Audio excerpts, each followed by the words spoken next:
Bienvenue, vous écoutez What on Earth is Happening. On parle de conscience humaine, de contrôle mental, de lois naturelles et d'occultisme, et de tout ce qui touche à la liberté des peuples de la Terre. What on Earth is Happening veut apporter de la lumière dans l'obscurité de notre monde et proposer des solutions concrètes face aux défis que nous rencontrons, à l'aube d'un choix crucial pour l'humanité. Et voici votre animateur, Marc Pasco. Libérez votre esprit et votre âme. Il n'attend que vous.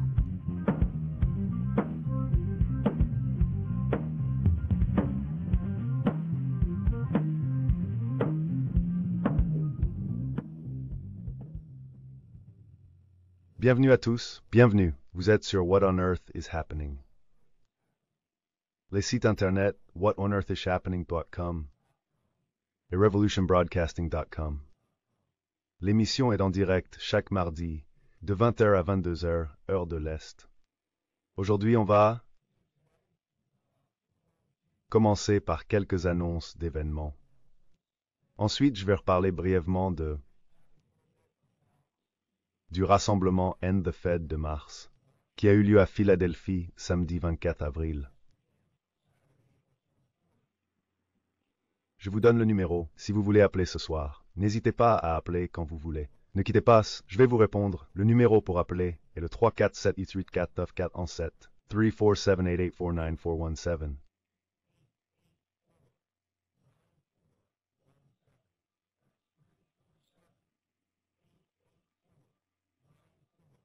Je commence par annoncer une super conférence.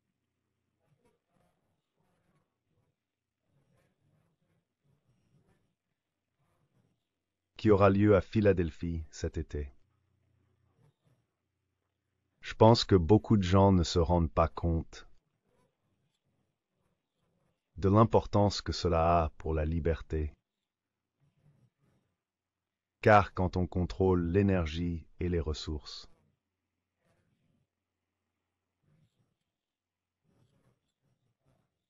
on peut contrôler les gens. Contrôler l'énergie, c'est contrôler les gens. Il y a eu un génie qui a marqué le début du XXe siècle.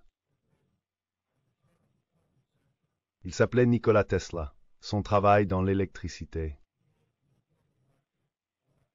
et dans le génie électrique était vraiment fascinant. Il a permis l'arrivée du courant alternatif chez nous. Sans lui, aucun de vos appareils électriques ne fonctionnerait chez vous. Tesla a fait bien plus encore. Pour lui, le système du courant alternatif et sa distribution n'étaient qu'une étape. Il avait en tête un projet bien plus ambitieux et travaillait sur des technologies avancées dans le domaine de la transmission d'énergie sans fil. Tesla avait prévu de créer une transmission sans fil d'électricité à grande échelle, partout dans le monde. Autrement dit, de l'électricité sans fil gratuite et propre, produite et distribuée proprement partout dans le monde.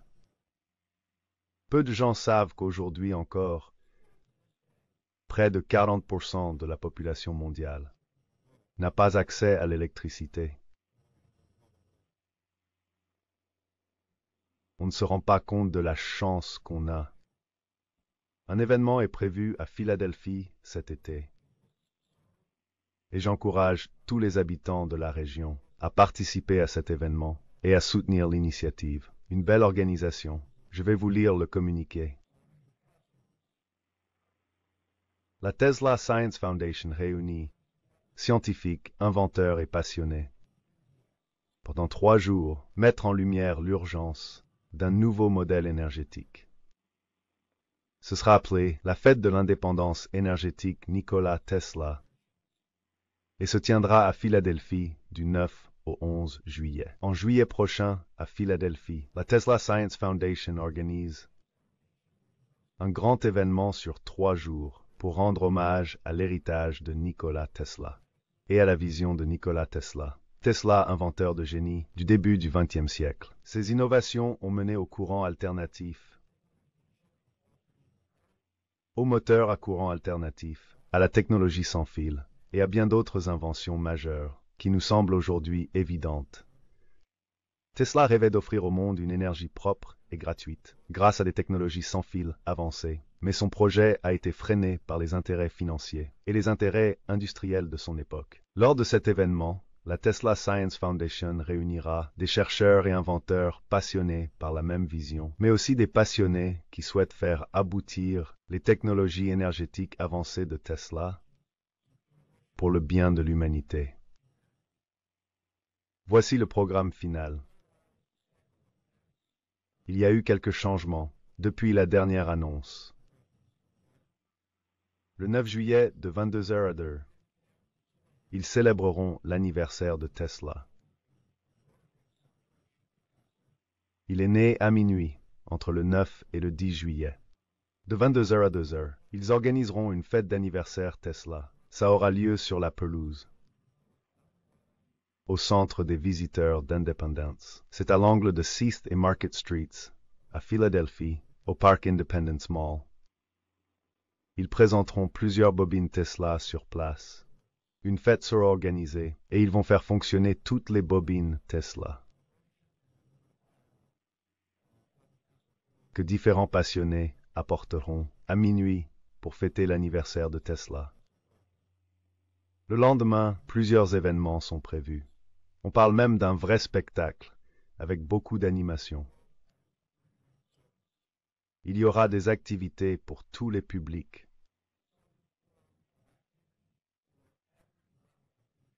C'est ce qu'on nous promet.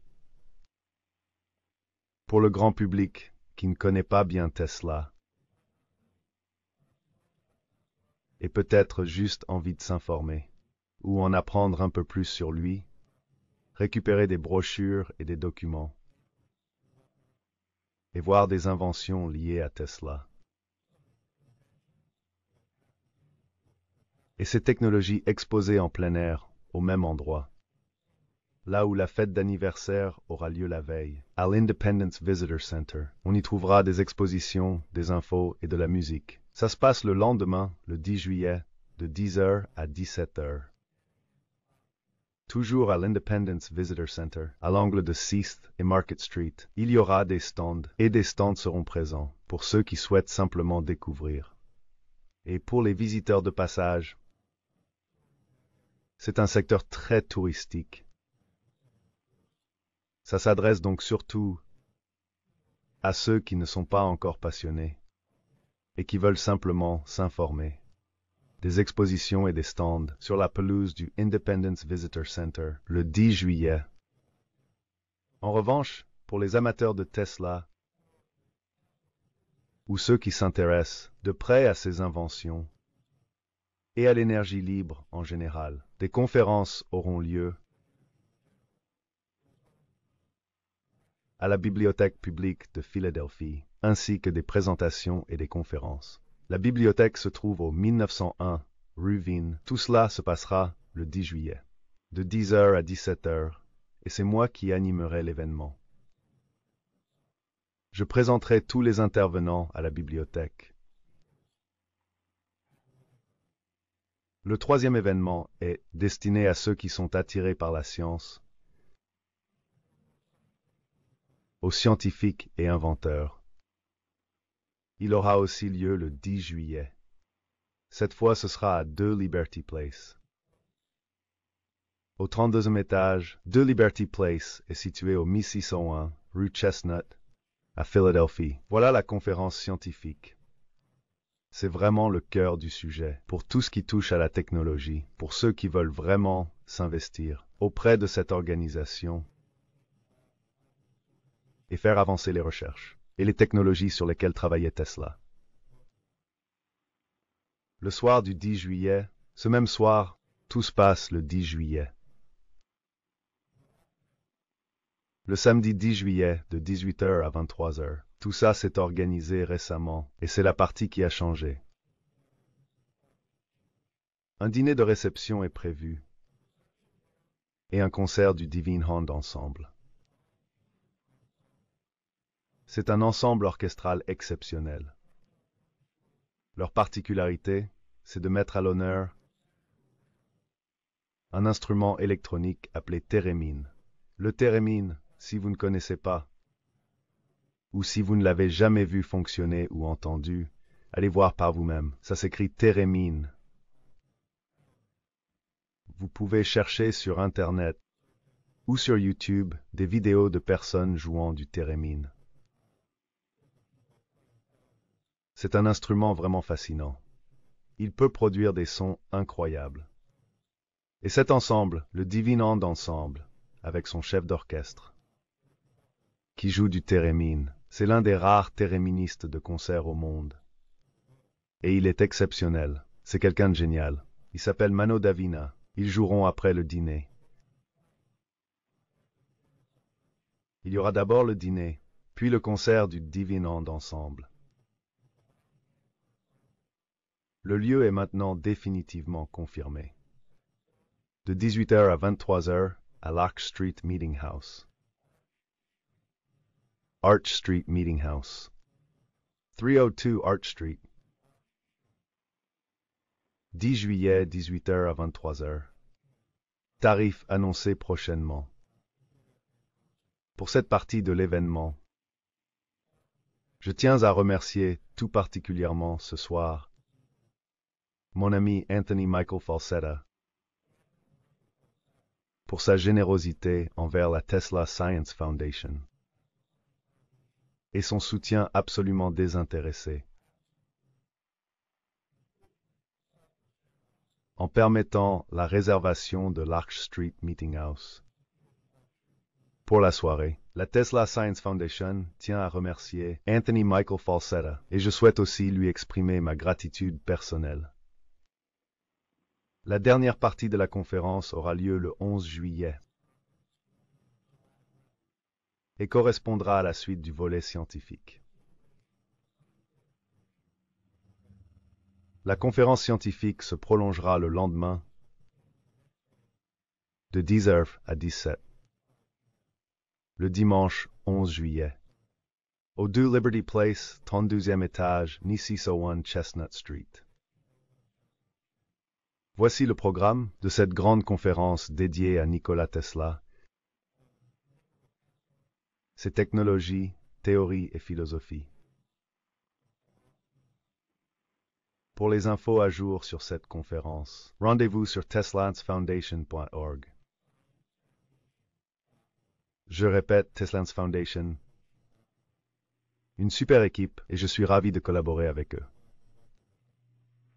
C'est tout pour les annonces d'événements à Philadelphie pour le moment. Je vois qu'un auditeur est en ligne.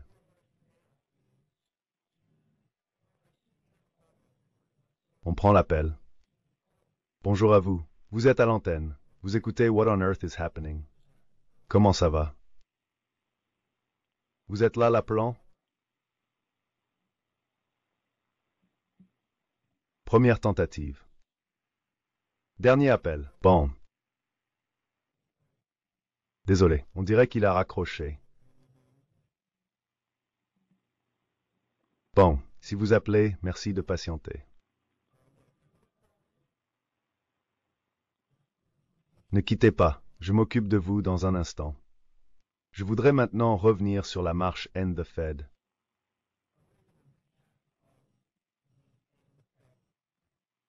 Et le rassemblement qui ont eu lieu ce samedi à Philadelphie. Cet événement s'est tenu dans tout le pays, dans les principales succursales de la Fed.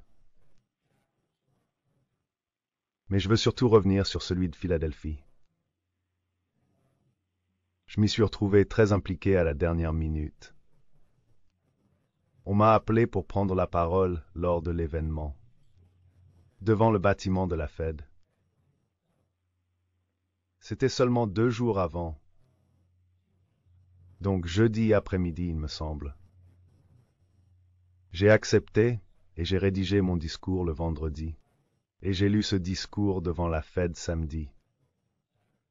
Donc pour résumer, je vais relire le discours que j'ai prononcé devant la Fed pour que tout le monde puisse l'écouter. Et il sera aussi disponible dans le podcast. Globalement, l'événement était... Il y avait plein de gens passionnés et des personnes formidables présentes. Merci tout particulièrement à Mike Salvey pour son aide dans l'organisation. Il a assuré. Tous les autres orateurs étaient excellents. Michael Badnarik, Gigi Bowman. Les groupes qui se sont produits étaient super. On a eu Amy Allen, Jordan Page, Mkila et bien d'autres. C'était vraiment un super événement. Mais ce que je retiendrai surtout, c'est que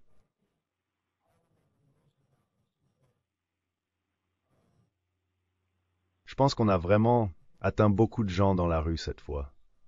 On était bien préparés avec plein d'infos et de tracts. Et en descendant Market Street, beaucoup de monde distribuait des tracts. Je pense que tous ceux qui étaient sur le trajet de la marche ont reçu des infos importantes sur pourquoi cette organisation ne va pas dans leur sens. Et c'est essentiel, parce que tout le monde n'a pas accès à ces infos.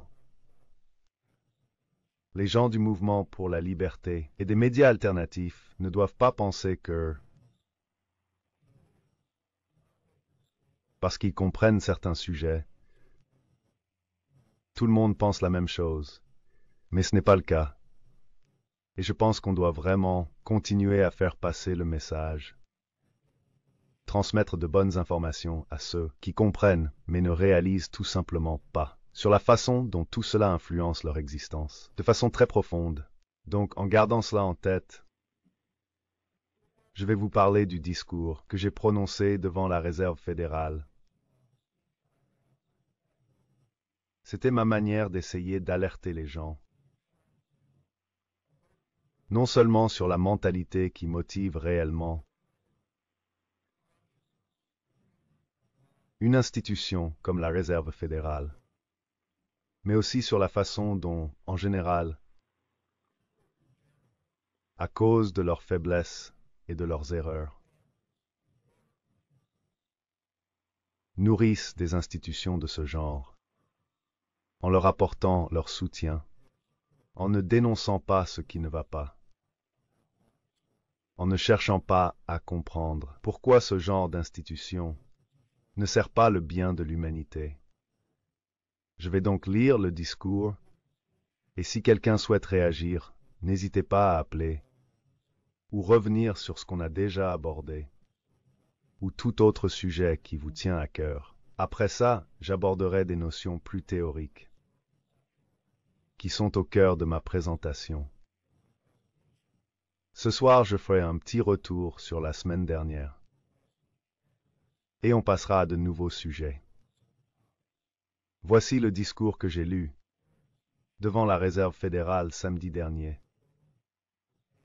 lors de la marche et du rassemblement NFED à Philadelphie.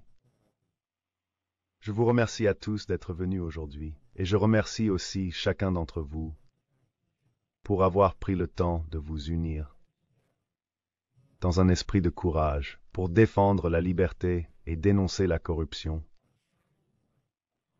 et les actions immorales d'une institution, de la destruction de nos droits et libertés fondamentaux. J'admire votre courage et votre engagement pour cette noble cause. Le grand penseur Vernon Howard disait que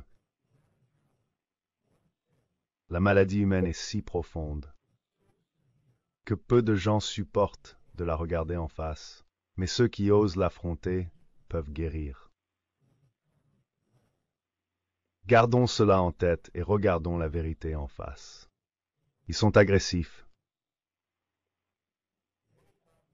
et insensibles, sans aucune empathie ni conscience. Ils sont également très rusés et experts dans l'art de manipuler les autres. Leur comportement est totalement amoral, souvent même criminel. Ils prennent tout ce qu'ils veulent et font ce qui leur plaît. Ils savent se montrer bienveillants en apparence et peuvent se montrer charmants en apparence pour cacher leur égoïsme. Ils recourent à l'intimidation et, si besoin, à la violence pour contrôler les autres et assouvir leurs envies. Ils n'hésitent pas à bafouer les droits fondamentaux des autres. Ils n'éprouvent ni ne montrent aucune culpabilité ou le moindre remords pour le mal qu'ils font aux autres. Au contraire, ils justifient leurs actes, accusent les autres ou nient totalement leurs actes.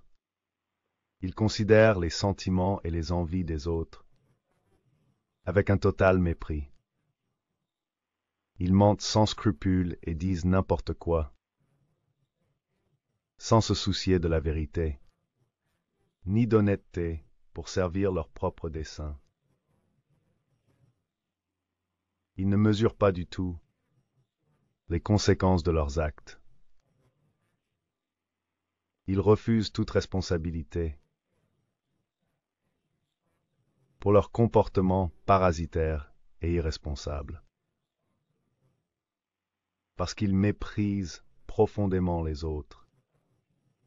Ils s'estiment à l'abri de toute justice pour leurs actes criminels.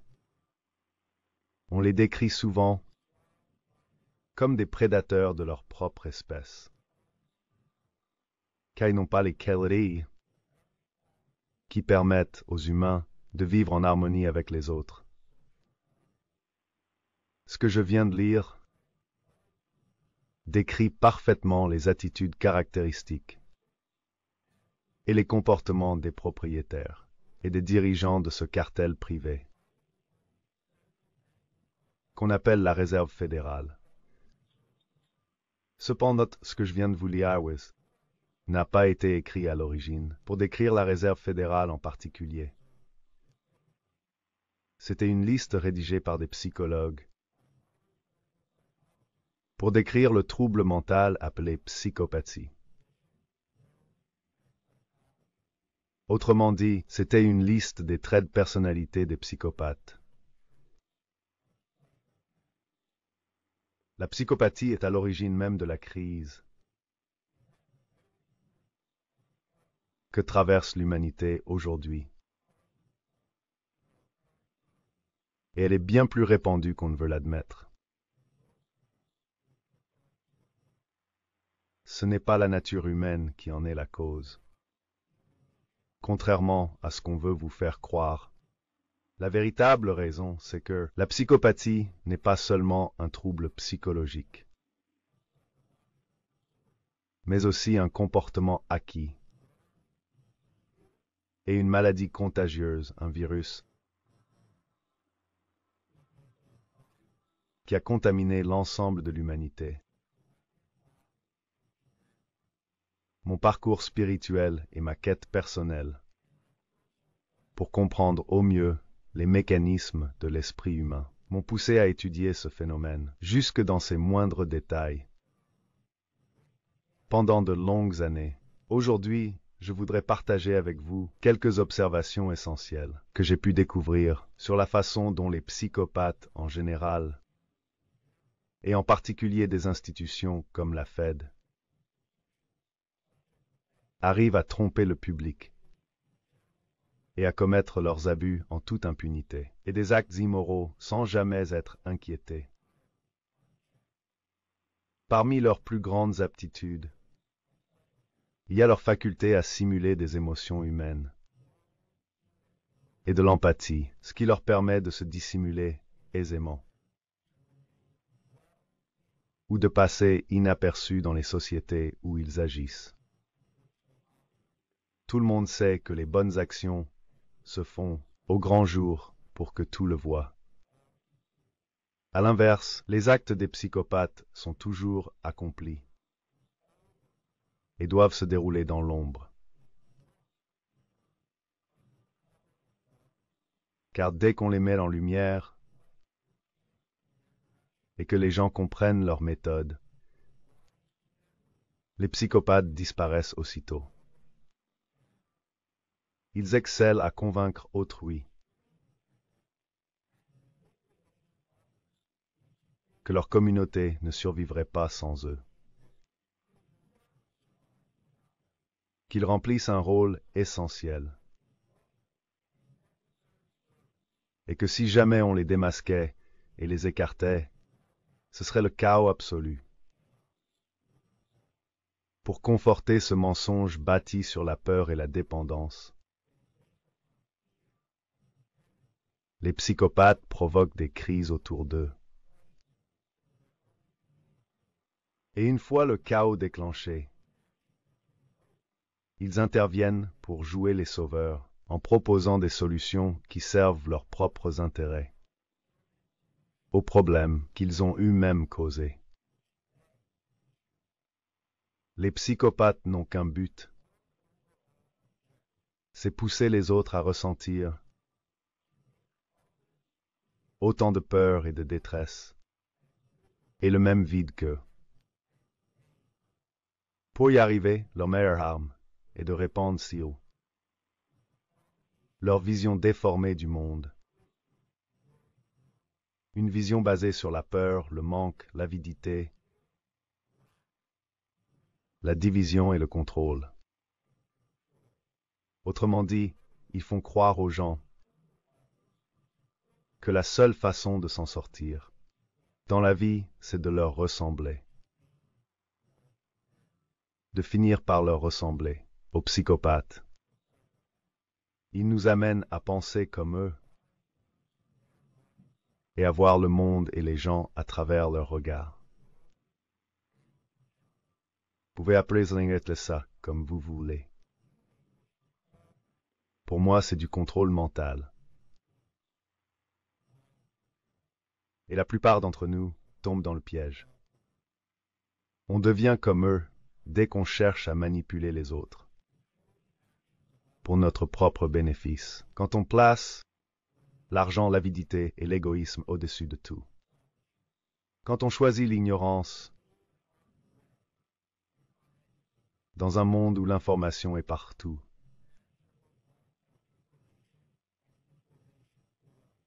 Quand on refuse de s'instruire ou d'ouvrir l'esprit de nos enfants. On prétend suivre des valeurs élevées, mais on apprend à nos enfants que l'argent est la vraie mesure de la valeur d'une personne. Lorsque par notre peur et que par peur et ignorance, on foule aux pieds les droits fondamentaux d'autrui, sous prétexte qu'on nous l'a demandé et qu'on est payé pour ça. Ou encore quand on accepte de partir faire la guerre,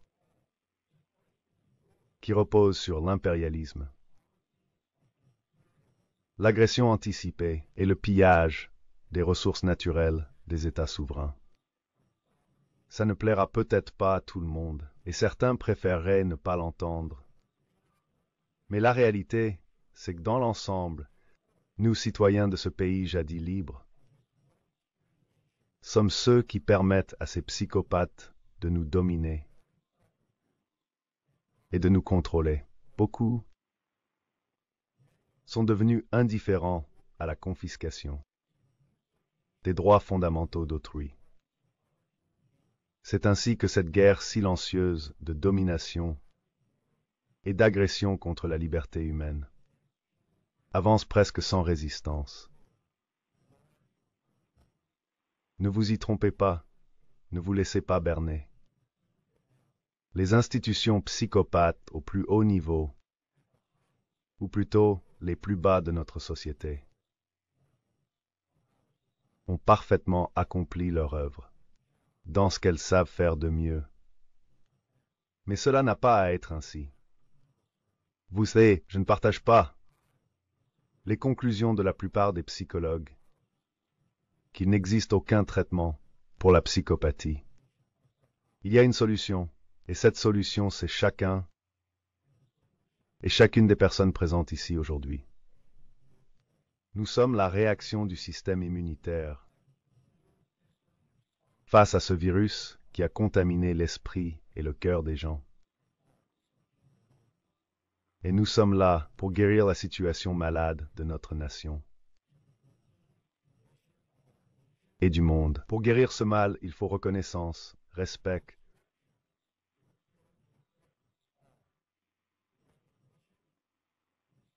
responsabilité et réconciliation. La reconnaissance, c'est ouvrir les yeux et chercher à comprendre. Bien plus de gens doivent se renseigner autant que possible sur ce qu'est la Réserve fédérale et comment ces actions ont actuellement un impact direct sur nos vies. Tant que l'ignorance persiste, si par naïveté nous sommes incapables d'imaginer la folie de cette institution, nous serons tous incapables de nous défendre et protéger notre liberté face à cela. Si nous trouvons la volonté d'affronter cette maladie, et une fois qu'elle est reconnue, tous ceux qui soutiennent cette mascarade financière et cette supercherie morale en y collaborant, ou d'une quelconque façon, doivent apprendre le vrai respect. Respect, ça veut dire regarder une deuxième fois. Et ceux qui doivent se regarder à nouveau, c'est eux-mêmes. Et réfléchir à ce qu'ils ont accepté de servir. Ils doivent se poser sincèrement la question et y répondre honnêtement. Est-ce que je fais vraiment ce qu'il faut? Seul le respect de soi nous permet d'assumer une vraie responsabilité. C'est la capacité de réagir avec justesse aux difficultés auxquelles nous sommes confrontés. Enfin, le mot réconciliation signifie simplement se rapprocher à nouveau. Il faut arrêter de nous éloigner les uns des autres et nous retrouver maintenant, afin d'avoir ensemble le courage de se libérer de l'emprise toxique que ces institutions nocives exercent sur nos esprits et nos cœurs. C'est aussi simple que ça. C'est comme ça qu'on met fin aux agissements des psychopathes, en refusant de leur ressembler, quel que soit le contexte, en refusant de servir leurs intérêts égoïstes et sans scrupules, quoi qu'on nous promette en échange, en comprenant qu'il existe une meilleure façon de se traiter et de vivre ensemble dans la vérité, l'amour et la liberté. Pour ça, il faut lâcher notre peur du manque, de perdre le contrôle de l'inconnu et de ce futur inconnu qu'est notre humanité.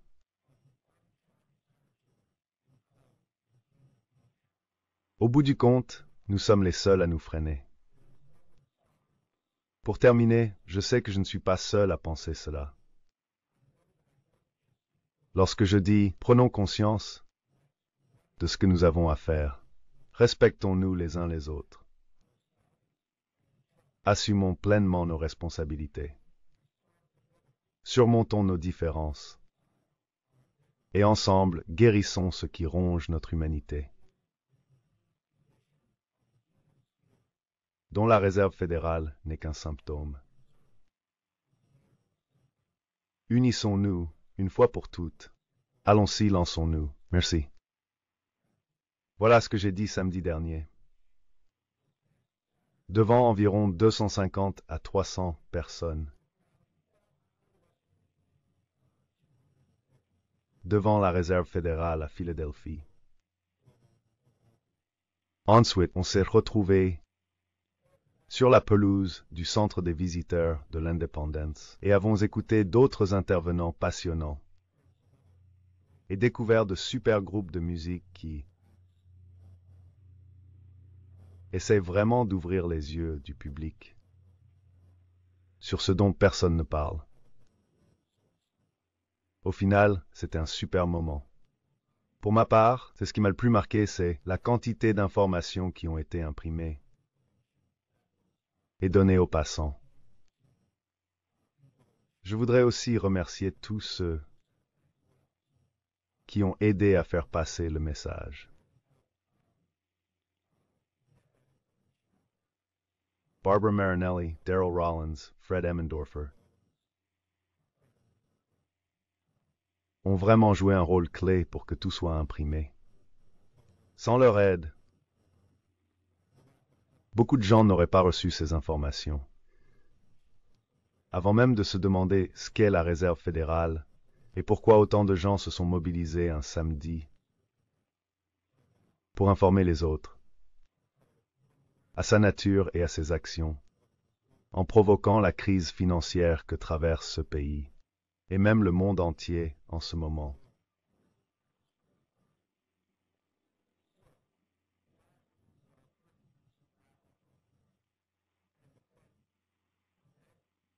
On peut dire qu'il y a encore beaucoup à faire, vu depuis combien de temps ces actions existent.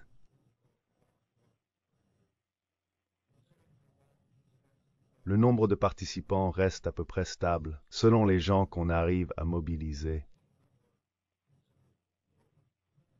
qui acceptent de venir le week-end.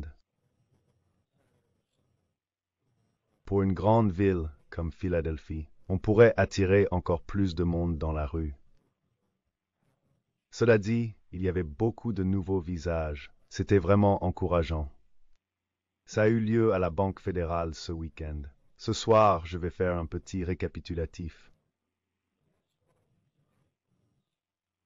de sorte de ce qu'on a fait ces dernières semaines, et ensuite aborder de nouveaux sujets de fond. Ici, on cherche vraiment à aller à la racine des choses, aux sources mêmes de la souffrance humaine. On cherche les vraies causes, pas seulement les symptômes. On pourrait en parler toute la journée et prendre des exemples concrets, comme la Banque fédérale. Mais tant qu'on ne s'attaque pas aux causes profondes et que ces causes prennent racine dans l'esprit et dans le cœur des gens, le vrai problème, il est là. Le vrai problème n'est pas ailleurs. Le vrai problème est en chacun de nous. La vraie question à se poser est, c'est pourquoi vivons-nous tout cela? Tant qu'on n'analyse pas honnêtement les raisons pour lesquelles on se laisse duper, pourquoi nous souffrons, pourquoi? Beaucoup d'entre nous peinent à distinguer le vrai du faux, et souvent à différencier le vrai du faux. On ne va pas avancer beaucoup, ou vraiment résoudre le problème pour trouver une solution. Au fond, ce programme cherche des solutions. On ne trouvera pas de solution tant qu'on n'a pas compris ce qui crée le problème à la base. Et accuser les autres en disant « c'est à cause de cette personne » ou « c'est sa faute ». Pourquoi cette personne pense-t-elle ainsi? Ou pourquoi ce groupe réagit-il comme ça? Qu'est-ce qui les a poussés à réfléchir au monde et aux gens qui l'habitent et à leurs relations avec les autres, qui ont influencé leurs actes et à ce qui a motivé leur façon d'agir? C'est ce qu'on fait dans cette émission. Et je pense que beaucoup plus de gens dans ce mouvement doivent comprendre ces causes. Ils doivent s'intéresser à la source du problème et arrêter de se focaliser sur la surface. Parce qu'on peut passer la journée à décrire une cellule de prison. On peut en décrire chaque détail. Mais tant que vous ne décidez pas vraiment de vous y mettre, pour trouver comment sortir de cette prison, vous n'avancerez pas. On doit comprendre pourquoi on s'est retrouvé dans cette soi-disant prison dans laquelle on s'est retrouvé, si on veut en sortir un jour, si on veut vraiment avancer vers la vraie liberté. Il faut comprendre pourquoi l'esprit et le cœur humain sont tombés dans un tel état de malaise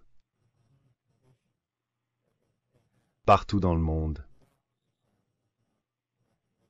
Donc, ce dont nous avons parlé ici, lors de nos émissions précédentes, c'est la conscience humaine.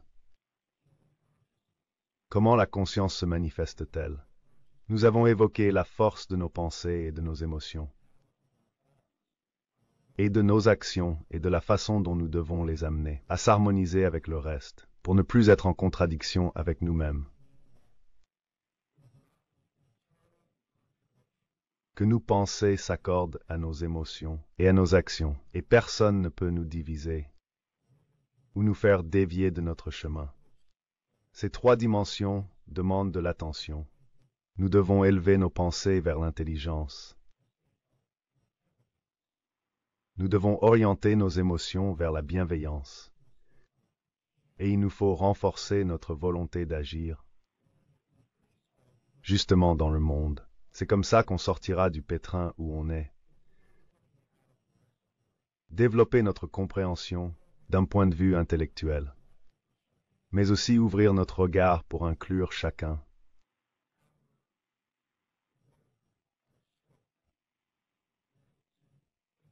Pour prendre en compte tous ceux qui souffrent, où qu'ils soient, quelle que soit leur origine, quel que soit leur âge, peu importe leur sexe ou leur nationalité, peu importe le pays où ils vivent. Dire qu'on veut juste régler ce problème parce qu'on ne veut pas subir nous-mêmes les conséquences négatives. Ça ne suffit pas comme raison. Il faut élargir notre regard et comprendre que tant que il y a de la souffrance dans le monde, nous souffrons aussi. Notre intention doit donc aller vers, si on veut vraiment voir du changement. Rien n'est obligé si l'on veut un vrai changement et de vraies solutions. Il faut changer notre regard sur la souffrance en général. Et se rappeler, comme je l'ai déjà dit, si quelqu'un souffre, c'est toute l'humanité qui souffre. Nous ne sommes pas séparés les uns des autres. Ça soulève la question. Toutes ces personnes qui provoquent la plupart de ces crises, ces psychopathes, comme je l'ai évoqué dans mon discours, que j'ai donné à la Fed, il faut vraiment comprendre leur souffrance. Peut-être même plus que la plupart des gens, aussi difficile que ça puisse paraître. Les psychopathes ne ressentent pas les émotions comme nous. Ce n'est pas qu'ils ne veulent pas, c'est qu'ils ne peuvent pas. Imaginez, la plupart des gens n'arrivent même pas à se figurer ce que c'est, à quel point ça remplirait votre intérieur de peur. Vous ne ressentiriez vraiment plus rien. Vous seriez incapable d'éprouver la moindre émotion. Imaginez à quoi votre esprit pourrait ressembler. Vous comprenez très vite que vous êtes différent des autres. Le risque d'être rejeté et traité de monstre ou de phénomène. Tu vois? Et ces personnes finissent par s'enfoncer profondément dans la peur. Ce qui finit par déséquilibrer le cerveau. L'une des choses dont nous avons parlé dans cette émission ces dernières semaines, c'était le cerveau humain, le déséquilibre cérébral. Les attitudes et comportements qui en découlent, quand les deux hémisphères du cerveau ne sont pas en équilibre. Il faut comprendre que même ceux qui paraissent être nos ennemis souffrent souvent bien plus que beaucoup de gens dans le monde. Je ne dirais pas qu'ils souffrent plus que les autres. Ils causent beaucoup de ravages, ce qui fait beaucoup souffrir les gens dans le monde. Mais il faut se poser la question alchimique. En quelque sorte, nous en parlerons de la science de l'alchimie un peu plus tard dans l'émission.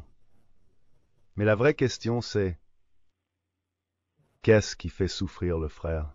Ou qu'est-ce qui fait souffrir la sœur? Il faut vraiment essayer de comprendre ce qui pousse certains à souffrir par eux-mêmes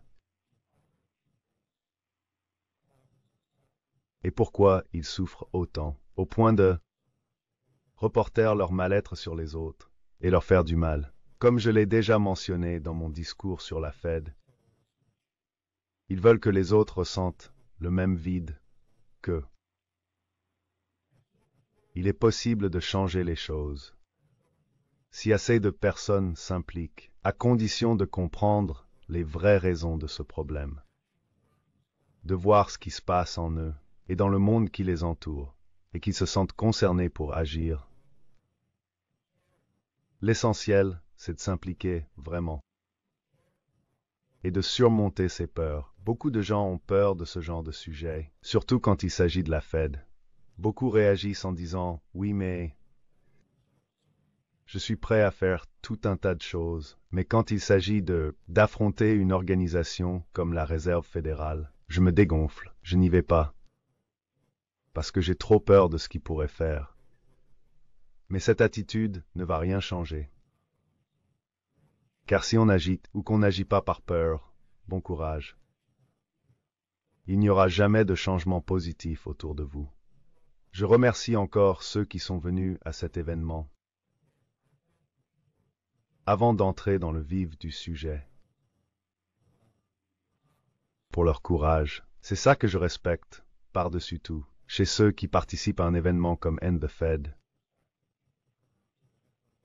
Ils montrent un vrai courage, et ils le prouvent, car ils tiennent tellement à leur cause qu'ils osent affronter ce qui semble impossible à défier. Mais non, ce n'est pas impossible. Il faut faire cet effort, il faut développer ces trois aspects. Comprendre le problème, se sentir concerné au point d'agir, et passer à l'action. C'est justement agir qui est l'étape la plus décisive. Et ça demande du courage. Ces dernières semaines, on a parlé de l'opposition entre l'amour et la peur, de la conscience portée par l'amour, comment l'amour ouvre notre conscience, alors que la peur est une force qui la détruit. La force qui restreint notre conscience. Franchement, il y a beaucoup de monde sur Independence Mall. Je distribuais des tracts en disant « Regardez, voyez ce qui cause toutes ces crises. » Ça crée toutes sortes de difficultés dans la communauté, sur le plan financier. Certains me disaient « Oh, ça me fait trop peur. J'ai peur de ce qu'ils pourraient faire et d'être filmé. » On est peut-être filmé, ils veulent juste prendre un flyer dans ta main. On ne peut pas vivre dans la peur comme ça. Ça ne va pas nous aider à résoudre des problèmes que nous pourrions avoir. Merci à tous pour votre courage. Parce qu'au fond, c'est ça le plus important. Pour réparer les blessures infligées au cœur humain et à notre monde dans son ensemble. La conscience, c'est sortir de la peur. L'amour fait grandir la conscience. La peur tue la conscience. C'est tout ce qu'on doit retenir. On s'est penché sur les aspects internes et externes de ces forces, ces polarités fondamentales. On a vu que l'amour à l'intérieur, c'est la souveraineté ou la maîtrise de soi. Contrôler ses pensées et ses émotions et ses actions et les mettre en accord et en harmonie pour éviter toute opposition intérieure. On voit la peur intérieure comme une forme de confusion. Ne pas savoir ce qu'on ressent. Ne pas maîtriser ses pensées, ses émotions ou ses actions. Se laisser influencer ou manipuler. Et puis il y a les conséquences extérieures de tout ça. Si l'amour et la maîtrise de soi sont présents, alors on est libre dans le monde extérieur. Mais tout dépend toujours de notre état intérieur. Cet état est la conséquence des qualités qui s'expriment activement en nous, qui s'expriment vraiment en chacun. Alors tu vois ce résultat se refléter dans le monde. Quand l'amour est là, on se contrôle de l'intérieur. On atteint ce qu'on appelle la souveraineté. On comprend qu'on est maître et souverain de son propre royaume intérieur. Rien au-delà de ça. Ça ne veut pas dire contrôler les autres. Ça veut dire que tu t'appartiens vraiment. Tu t'es vraiment maîtrisé. Et quand c'est le cas, c'est là que la liberté se reflète dans le monde réel. Quand la peur prend le dessus, c'est la confusion intérieure. On ne se connaît pas vraiment. On ne maîtrise pas vraiment ses pensées, ses émotions ou ses actions. On peut se sentir tiraillé de l'intérieur et influencé par l'extérieur. Et quand ça se produit, c'est le monde extérieur qui prend le contrôle. Et si ça s'aggrave, on devient esclave. Comprendre comment agissent l'amour et la peur, cela aide à comprendre pourquoi on vit tout ça.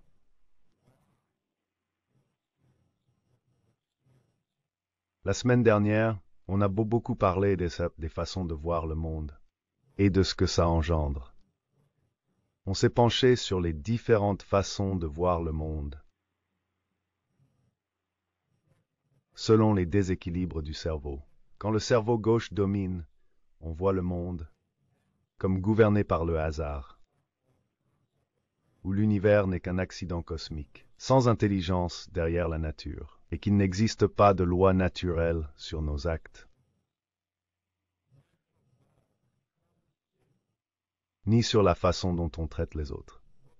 Autrement dit, le karma n'existe pas. La loi de l'attraction n'existe pas. Ce que nous faisons aux autres, nous devons le subir. Cela revient à dire que l'existence n'a aucun but supérieur. Ce sont les marques d'une mentalité athée et du scientisme traditionnel, typiques d'une vision matérialiste. J'appelle cette opposition la fracture des visions du monde. Le déséquilibre du cerveau gauche correspond à une vision du monde fondée sur le hasard, et celui du cerveau droit, représentant une vision déterministe. Le déterminisme, c'est tout l'inverse, très marqué par le déséquilibre du cerveau droit, dans sa vision du monde, que Dieu contrôle toute chose, et chaque événement de la création. Tout est prédestiné. Nous n'avons pas de libre arbitre. Agir ne sert à rien, puisque tout est déjà écrit par Dieu. On ne peut rien changer au final.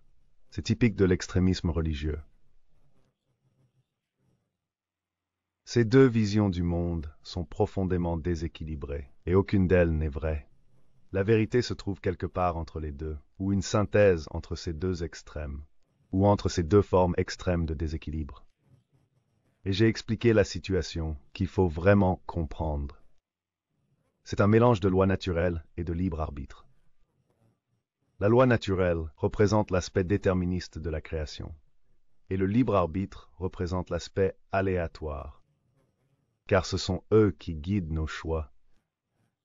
Nous avons le choix, nous pouvons les faire librement, même si on se trompe, ou si ça conduit à plus de souffrance, qui vont à l'encontre des buts que nous nous sommes fixés. On a quand même le droit de le faire. Je ne pense pas que ce soit vraiment une bonne idée. Je pense qu'on devrait chercher à comprendre la réalité déterministe de l'univers, les parties de l'univers qui obéissent à ces lois déterministes.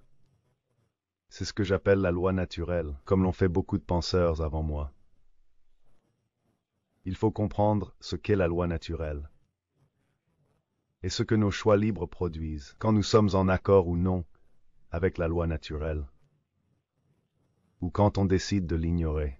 Voilà pourquoi, en tant qu'espèce, on en est là aujourd'hui, parce que la plupart préfèrent ignorer les principes de la loi naturelle. On ne comprend pas vraiment comment ça marche, et on n'a pas vraiment envie de comprendre non plus. J'en ai déjà parlé. Si on demandait aux gens d'écrire ce qu'ils estiment le plus dans leur vie, combien placerait en premier? Le mot vérité. Tu connais beaucoup de gens qui mettraient vérité tout en haut de leur liste. Des choses qu'ils considèrent vraiment importantes dans la vie. Je parie que ça se compte sur les doigts d'une main. Et c'est encore une fois pour ça qu'on en est là aujourd'hui. Dans l'heure qui vient, je vais approfondir tout ça. Je vais parler de quelques concepts. On va voir la différence entre deux idées que beaucoup pensent imaginaires, mais elles existent bel et bien. Il s'agit de la magie et de la sorcellerie. Dès que ces mots sont prononcés, la plupart pensent alors à des films de science-fiction ou de fantasy. Et ce n'est pas un hasard. C'est ainsi que certains veulent qu'on les perçoive, qu'on les associe seulement à Hollywood et à la fiction. Je vous assure que ces forces, ces concepts sont bien réels. Elles agissent réellement dans notre quotidien. Et nous allons les explorer ensemble durant l'heure qui vient. Si le temps nous le permet, après avoir parlé de magie et de sorcellerie, ce que l'on appelle souvent la réalisation de soi. Et pourquoi si peu de personnes l'atteignent vraiment? Qui se comprennent réellement, qui comprennent comment fonctionne leur esprit. Et nous verrons les obstacles qui empêchent d'y parvenir. On va s'intéresser aux obstacles à la réalisation de soi. Quels sont les états d'esprit et les attachements dans l'esprit des gens qui freinent leur épanouissement? Les obstacles à la réalisation de soi. Je vous rappelle le numéro pour participer. Le site c'est whatonearthishappening.com. L'émission est diffusée sur revolutionbroadcasting.com. Le numéro pour intervenir à l'antenne, c'est le 347-7 Vous pouvez appeler à tout moment. Je rappelle, le numéro est le 347-7 Pour réagir sur un de ces sujets, appelez-nous. Merci de votre patience.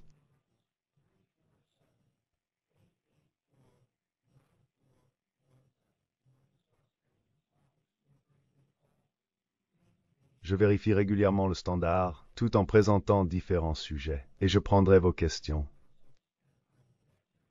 Si vous téléphonez, patientez, je prendrai votre appel. Commençons par la magie.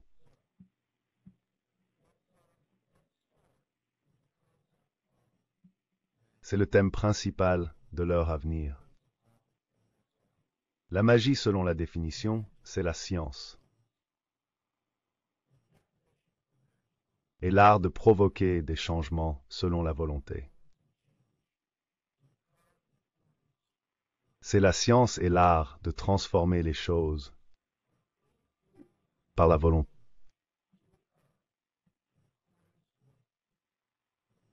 Rien que là, ça en dit déjà beaucoup. La magie est une science. La plupart pensent tout le contraire. Qu'il s'agit d'un fantasme, que ce n'a rien de réel. Pour la plupart des gens, quand on parle de magie, ils imaginent tout de suite le surnaturel, des pouvoirs mystérieux, un magicien qui fait des illusions, qui fait des choses impossibles pour tout le monde, parce qu'il aurait accès à des pouvoirs surnaturels. Mais la magie, c'est bien plus que ça. Et en même temps, c'est bien plus simple. On va développer tout ça dans l'heure qui arrive. C'est tout pour la première heure. Je mets la musique d'intro pour la seconde partie. Je reviens et on continuera à explorer la magie et la sorcellerie. La liberté, c'est ça l'essentiel. Il faut ressentir la liberté, comme le dit le bon vieux livre.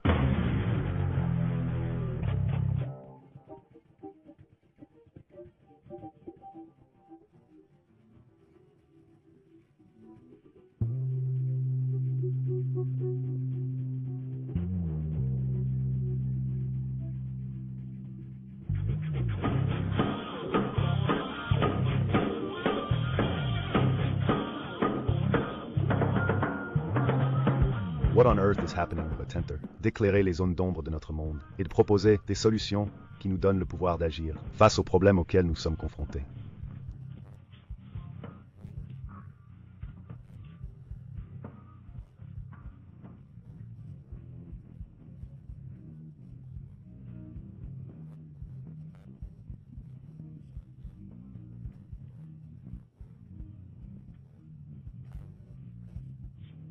Alors que l'humanité approche d'un tournant décisif.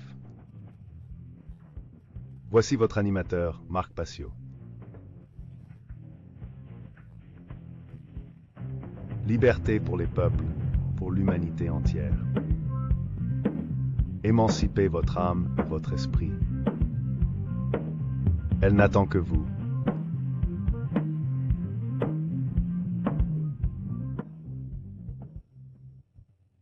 D'accord, ravi de vous retrouver, tout le monde. Vous regardez What on Earth is Happening. Je suis Marc Passio, votre animateur. Au début de l'émission, j'ai fait le bilan de l'événement End the Fed. J'ai annoncé quelque chose, et je vais le répéter pendant cette émission, concernant la conférence Nikola Tesla, qui arrive à Philadelphie les 9, 10 et 11 juillet à Philadelphie. Et j'ai commencé à revenir sur certaines émissions passées, et à parler de la différence entre magie et sorcellerie.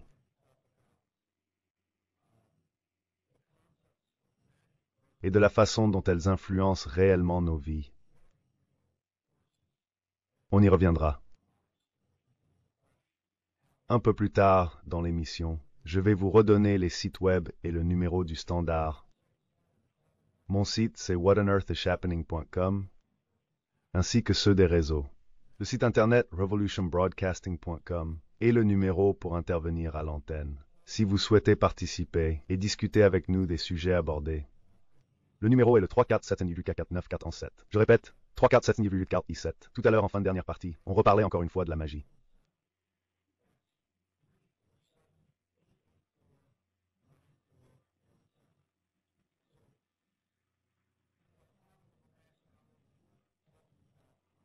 Et de ce que c'est vraiment, en quoi c'est une science, et aussi un art qui permet d'influencer les autres. Et pas seulement les autres, mais aussi se transformer soi-même.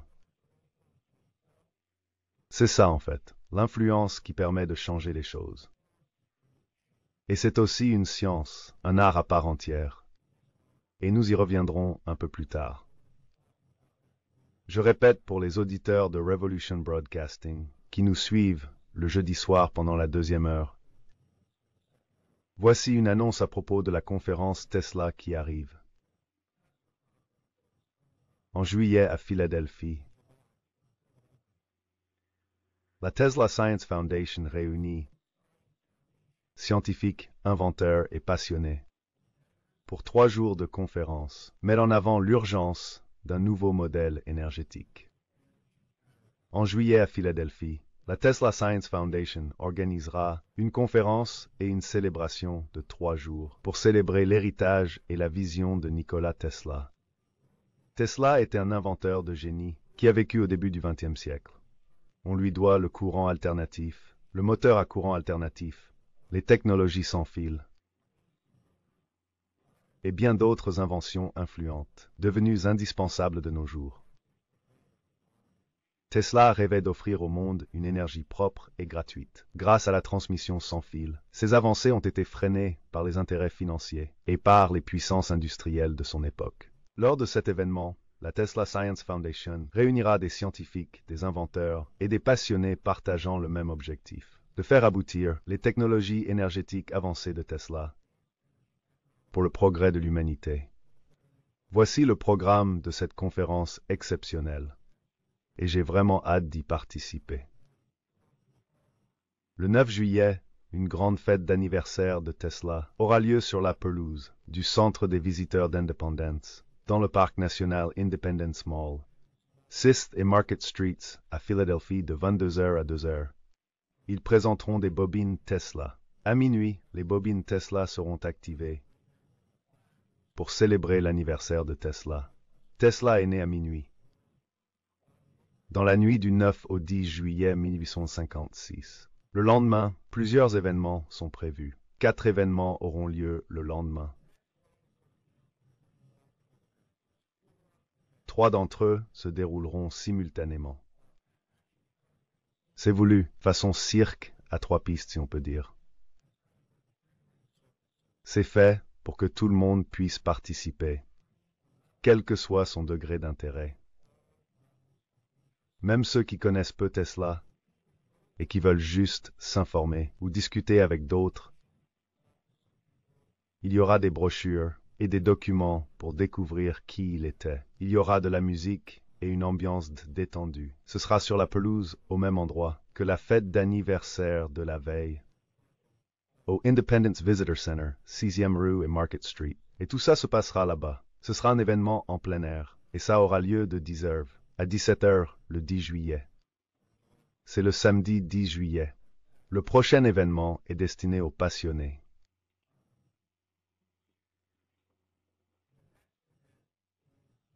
Qui connaissent déjà un peu Tesla, et ont peut-être lu un livre ou deux sur lui,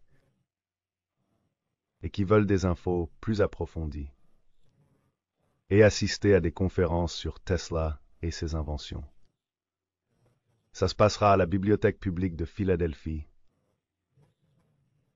dans la branche principale de la bibliothèque, 1901 Vine Street, le samedi 10 juillet de 10h à 17h.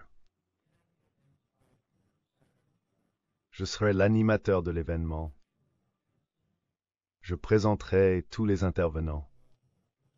Ça s'annonce super à la Free Library. J'espère qu'on sera nombreux. Après, il y aura une section scientifique à la conférence. C'est le moment où les scientifiques et les inventeurs se retrouveront pour une conférence axée sur la technique. Ce n'est pas vraiment pour le grand public. Cet événement s'adresse aux scientifiques ou aux inventeurs. Il aura lieu le samedi 10 juillet, de 10h à 17h. Ça se passera à 2 Liberty Place, 601 Chestnut Street, 32e étage. La clôture aura lieu le lendemain. Désolé. Mais avant cela, un dîner de réception est prévu samedi 10 juillet, de 18h à 23h. Dîner suivi d'un concert. Tarif à venir. Cette semaine, nous avons confirmé le lieu du dîner et du concert. Ça se passera à l'Arch Street Meeting House. Arch Street Meeting House, 302 Arch Street. De 18h à 23h, samedi 10 juillet. L'orchestre qui jouera s'appelle The Divine Hand. Un ensemble incroyable. Si vous ne connaissez pas le Theremin,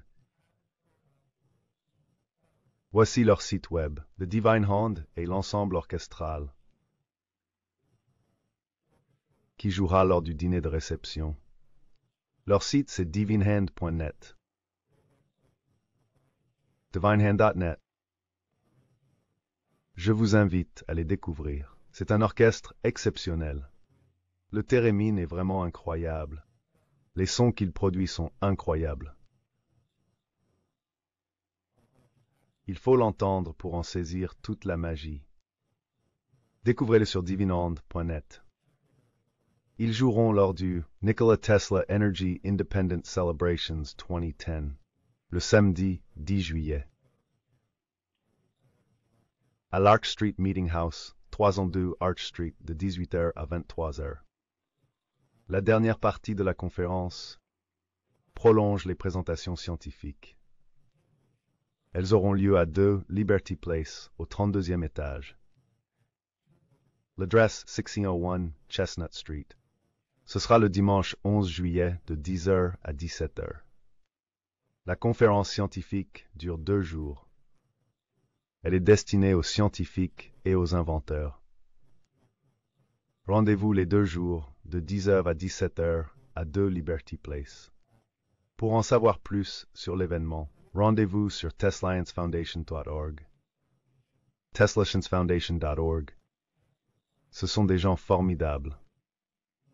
Je suis vraiment heureux de collaborer avec eux pour organiser cette conférence et j'aurai le plaisir de animer l'événement à la Free Library samedi. Voilà pour la suite de l'émission. Sauf si quelqu'un appelle, je vais continuer à développer les idées de magie et de sorcellerie. Car c'est crucial pour comprendre les influences qui existent vraiment autour de nous. Il faut arrêter de penser que ce sont des notions fictives. Ce ne sont pas des concepts imaginaires. Je vous assure, ils ne relèvent pas de l'imaginaire. Voyez-vous, les gens enfermés dans une pensée très analytique. Quand on prononce un mot auquel ils ont déjà donné un sens. Pour eux, c'est tout. Je sais déjà ce que c'est et je ne changerai pas d'avis. Et je ne chercherai pas à en savoir plus. Je refuse toute autre explication qui ne correspond pas à ma propre vision de ces choses. Bien sûr, vous avez déjà entendu ces mots, et vous avez sûrement déjà une idée de ce qu'ils signifient pour vous.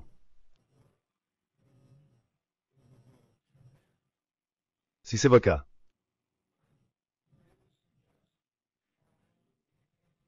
essayez de mettre de côté la définition préconçue que vous avez déjà en tête, et écoutez simplement celle que je vous propose.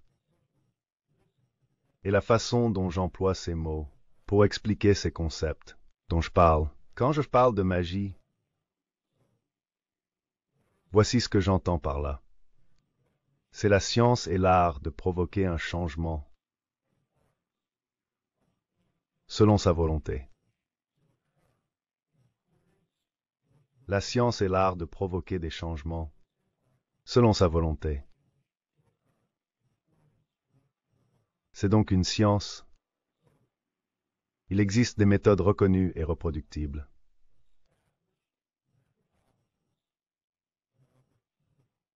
Des méthodes éprouvées et reproductibles existent.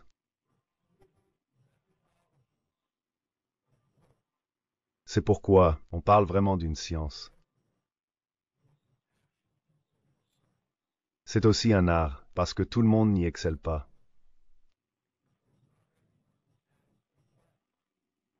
Cela demande de la subtilité. Quand on a de l'expérience, on perçoit ces nuances. Vous deviendrez meilleur à cela. Voilà ce qu'est un art. Un art, ça se pratique. Tout le monde n'a pas le même talent naturel pour ça. Mais on peut développer cette capacité avec de la pratique et des efforts.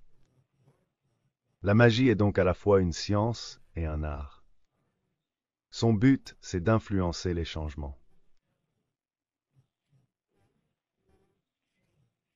Faire advenir le changement. Voyez qu'on ne dit pas que la magie fait vraiment le changement elle-même. Ça ne fait qu'influencer le changement. Ce n'est pas elle qui le réalise vraiment. Elle ne fait qu'influencer, c'est fondamental. Influencer le changement selon la volonté.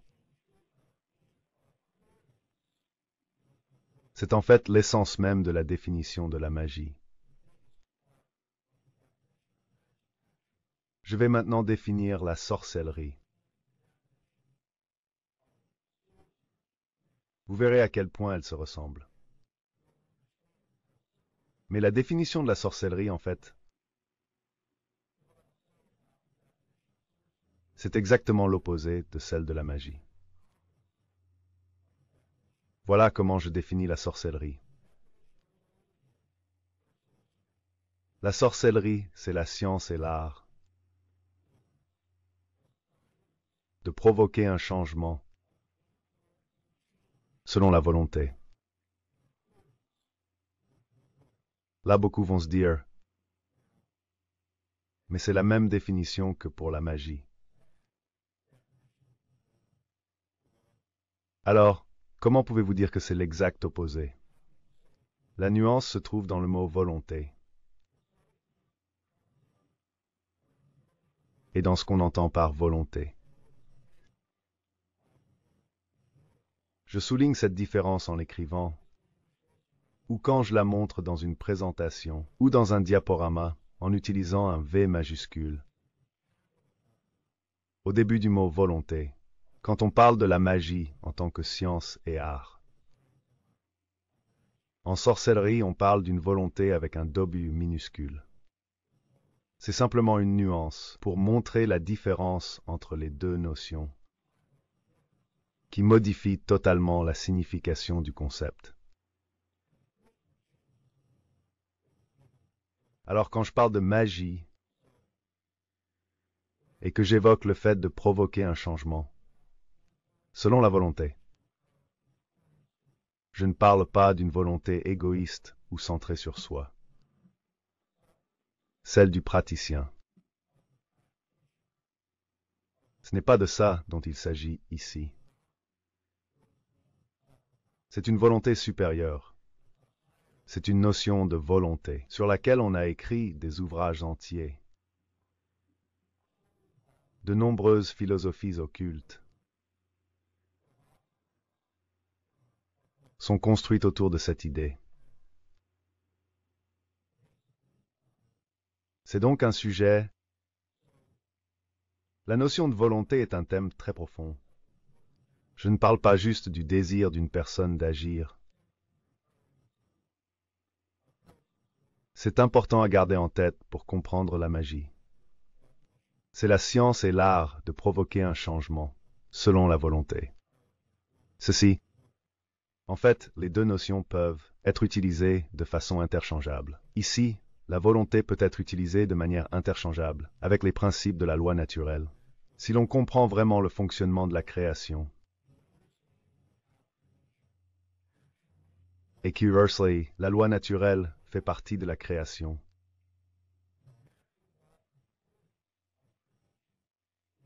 Pour notre bien. Elle n'est pas là pour nous enfermer ou nous contrôler. Elle existe parce que la volonté, au sens de la création,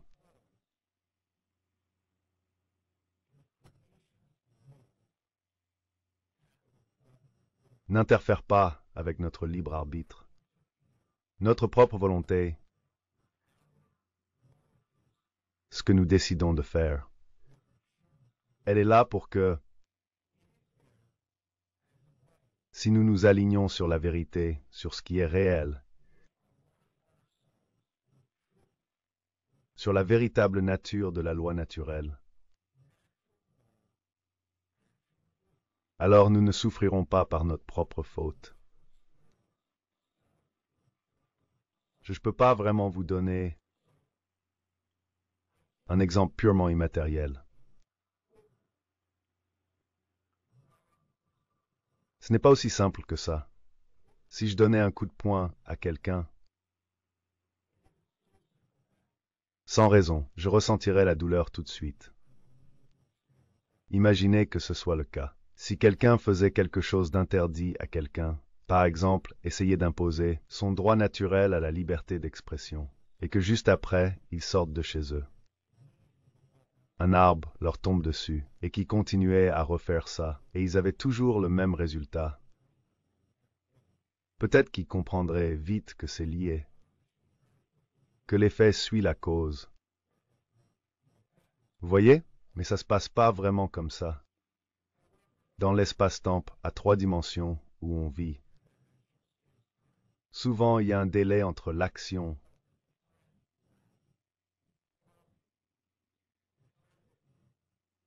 et le moment où on en voit le résultat. C'est parce qu'en physique quantique, plus c'est petit ou plus c'est simple, plus vite l'effet apparaît, comme des électrons lancés dans une double fente. Dans la célèbre expérience des doubles fentes. S'il y a un détecteur sur la fente, on voit aussitôt le résultat changer. L'électron agit comme une particule. S'il n'y a pas de détecteur sur les fentes, il agit comme une onde. Si ce genre d'exemple vous intéresse, Cherchez l'expérience des doubles fentes. Au niveau quantique, l'électron existe sous forme de fonction d'onde. Il n'est pas encore vraiment une particule existante. C'est une possibilité. Quand on choisit comment observer cette possibilité,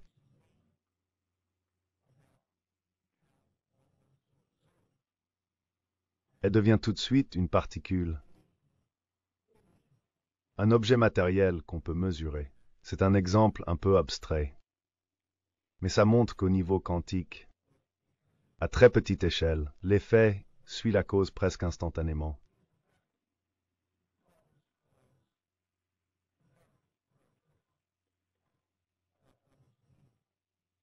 À grande échelle,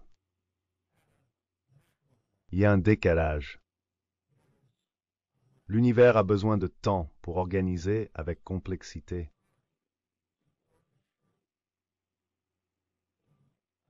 L'événement nécessaire afin que l'équilibre souhaité se produise.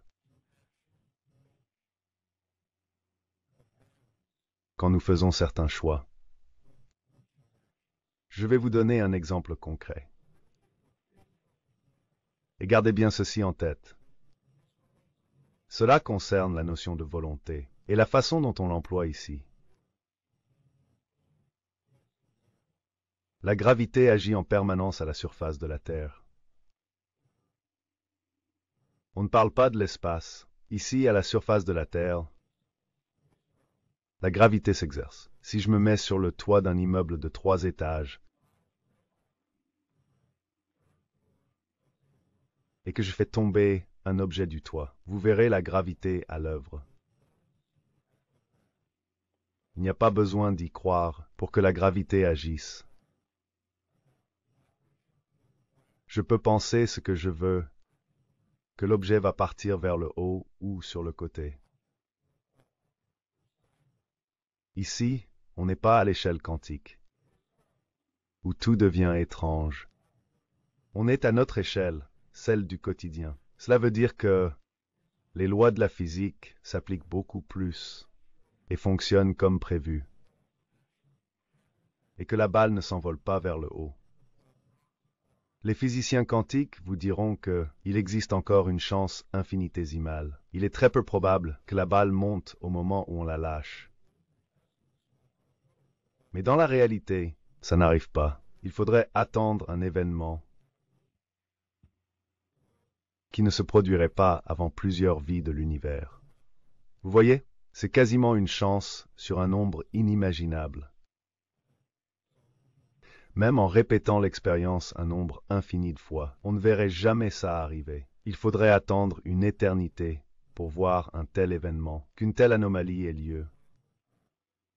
Une seule fois sur une période de plusieurs années, qui dépasserait la durée de vie de l'univers. Ça ne sert même pas à en parler. Les chances sont pratiquement nulles. Quand je parle des principes de la loi naturelle, c'est à ça que je fais référence. Les chances qu'un événement se produise dépendent des choix que nous faisons librement. Dans ce sens-là, personne ne peut vraiment prédire l'avenir avec certitude, puisque le libre arbitre peut toujours entrer en jeu et nous pouvons prendre des décisions différentes qui modifient le résultat attendu ou probable. C'est justement ce que certains d'entre nous essayent de rendre possible, qu'on puisse influencer la volonté, agir sur le libre arbitre des personnes pour faire évoluer les choses et nous rapprocher de cette volonté supérieure, de la loi naturelle. C'est ce que j'entends par magie dans cette définition. C'est bien sûr une idée abstraite, mais si on essaye vraiment de saisir ce concept, il s'agit d'influencer les pensées et les émotions.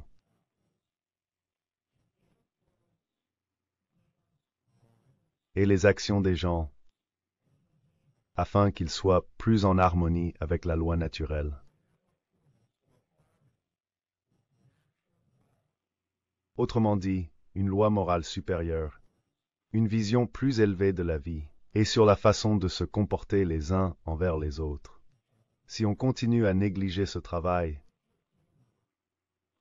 à ne pas essayer d'amener plus de personnes vers cette façon d'être, si on continue à ignorer la volonté supérieure. La volonté, encore une fois, c'est la loi naturelle, qui existe pour notre bien. Car si on s'y accorde, on n'ignorerait pas la gravité et on ne marcherait pas dans le vide depuis un immeuble, pour finir par s'écraser, juste parce qu'on ne croit pas à la gravité.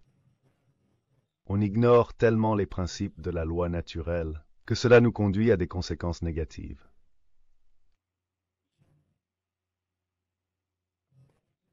Si on ignore totalement ces principes, on en subira toujours les conséquences. C'est toujours comme ça. Si quelqu'un ne comprend pas la gravité et qu'il s'approche du bord d'une falaise ou se trouve sur un toit et s'apprête à avancer tout droit dans le vide, parce qu'il n'en a pas conscience, ou ignore même que ça existe, ou refuse d'y croire, quelle qu'en soit la raison, il n'est pas en accord avec une loi naturelle, qui s'applique qu'on y croit ou pas. Qu'il le sache, non, ça ne change rien. Une autre personne pourrait vouloir influencer leurs actes ou leur comportement en leur expliquant qu'il existe une loi qui s'appelle la gravité. Si tu sautes de là, tu vas en subir les conséquences. J'ai soumis ce dilemme à certaines personnes, et chacun a répondu différemment. Et toi, tu ferais quoi? Si on imagine un être dans une situation hypothétique, il ne savait même pas que la gravité existait. Avez-vous une responsabilité, puisque vous comprenez comment ça fonctionne? Vous avez le devoir de leur expliquer. Avez-vous la responsabilité de les empêcher physiquement de commettre une erreur par ignorance? Par tous les moyens nécessaires. J'ai mon avis là-dessus. D'après ma perspective générale, comme je l'ai expliqué ces dernières semaines, ceux qui ont regardé mes présentations peuvent en déduire ce que j'en pense. Si vous voulez en parler, appelez au 347 du 84 TEF en 7.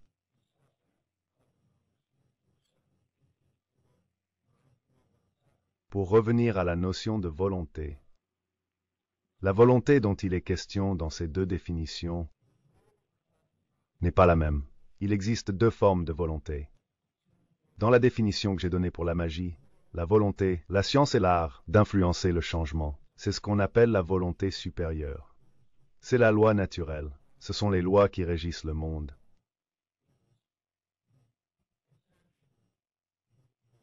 Pas seulement sur le plan matériel. Ce sont des lois qui déterminent ce qui nous arrive, selon nos pensées, nos émotions et nos actions. Oui, ces lois existent, elles existent bel et bien.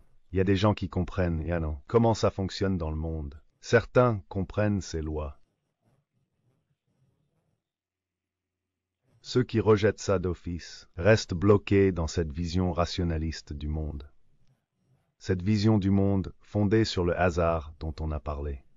Le scientisme. Un athéisme, un solipsisme poussé à l'extrême. L'idée qu'il n'existe aucune vérité. La loi naturelle, ça n'existe pas. Tout repose sur mes propres perceptions. C'est une vision du monde ultra-cartésienne. Et beaucoup de gens pensent comme ça. Beaucoup refusent tout ça, sans réfléchir. Ça ne colle pas à leur vision du monde déjà déséquilibrée. La magie, c'est influencer les gens pour qu'ils tirent des leçons de leurs erreurs. On apprend aussi en se trompant.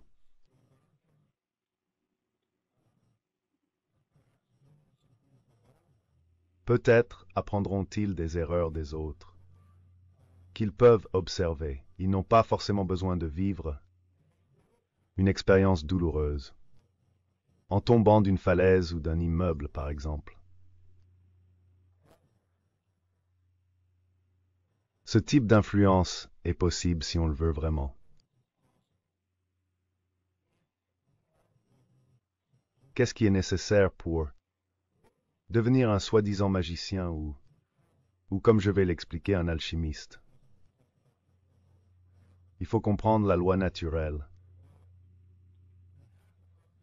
Nous devons être conscients du type d'énergie que nous diffusons dans le monde par notre esprit et de ce que cela peut provoquer. Il s'agit donc de comprendre la loi de cause à effet,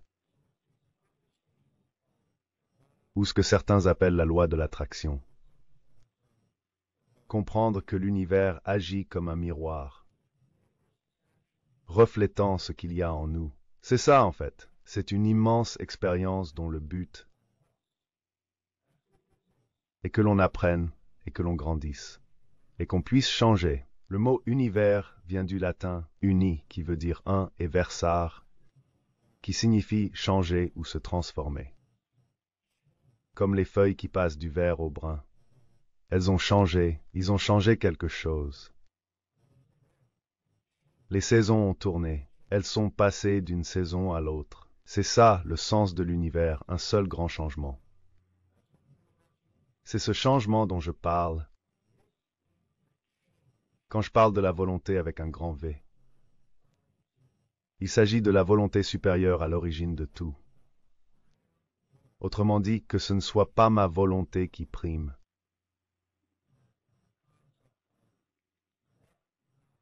mais que la tienne s'accomplisse, celle du plus haut. On peut aussi l'appeler la volonté de Dieu. Je préfère dire, c'est tout simplement la volonté de la création. Mais au fond, c'est la même chose. Et si on veut vraiment approfondir, comme cette volonté n'intervient pas directement, elle a seulement posé des principes de base, qu'on appelle principes de la loi naturelle, ce que cette volonté supérieure souhaite pour nous, en quelque sorte. D'ailleurs, désir n'est pas le bon mot. Ce qu'elle veut vraiment créer. L'équilibre qu'elle vise, c'est simplement notre confort et notre bien-être. En gros, c'est comme le jardin d'Éden. C'est l'image d'un endroit où, tant qu'on respecte ces principes fondamentaux, des principes de la loi naturelle établis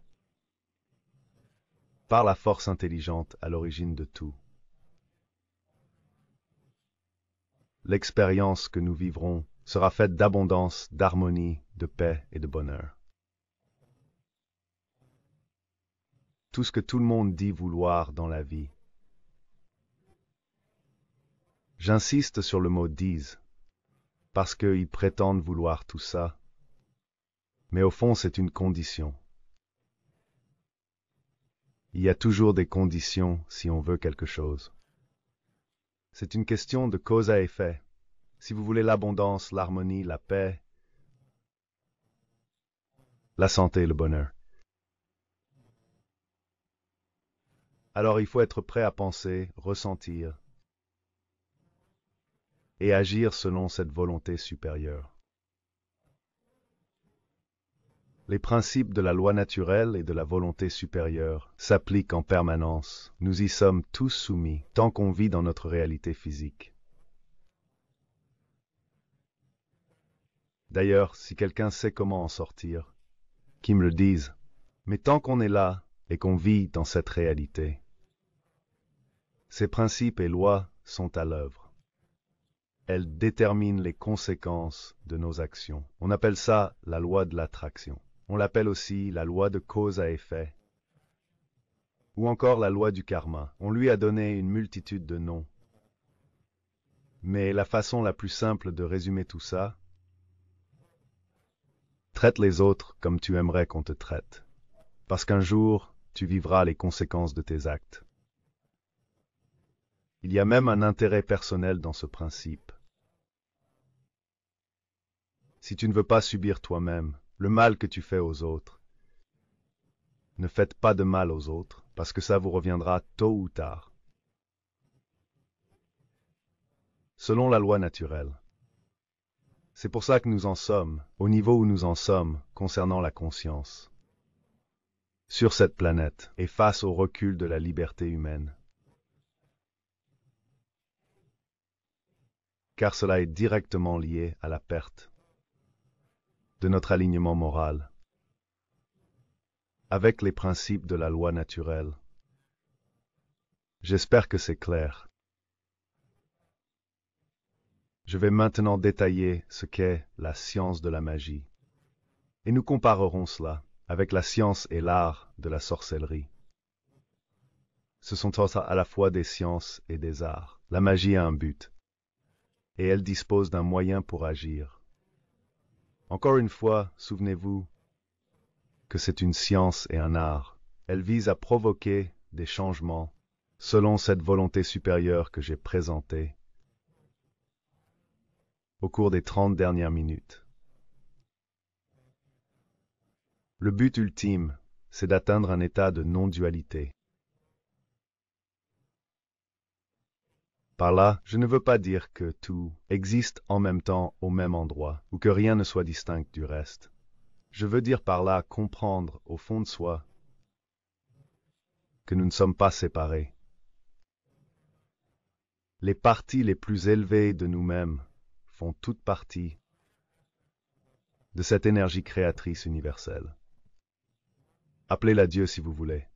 Peu importe, ce mot me va. Certains n'aiment pas ce mot. C'est pas grave. Pour moi, c'est une intelligence fondamentale, une intelligence qui organise la création et l'existence. Tout est structuré, tout est intelligent. Cette force organise tout ici, dans notre monde à 3 dimensions. La non-dualité, c'est comprendre que tout ne fait qu'une seule force, que tout est une même réalité. Tu ne fais qu'un avec elle, et elle ne fait qu'un avec toi. Si tu fais du mal à quelqu'un,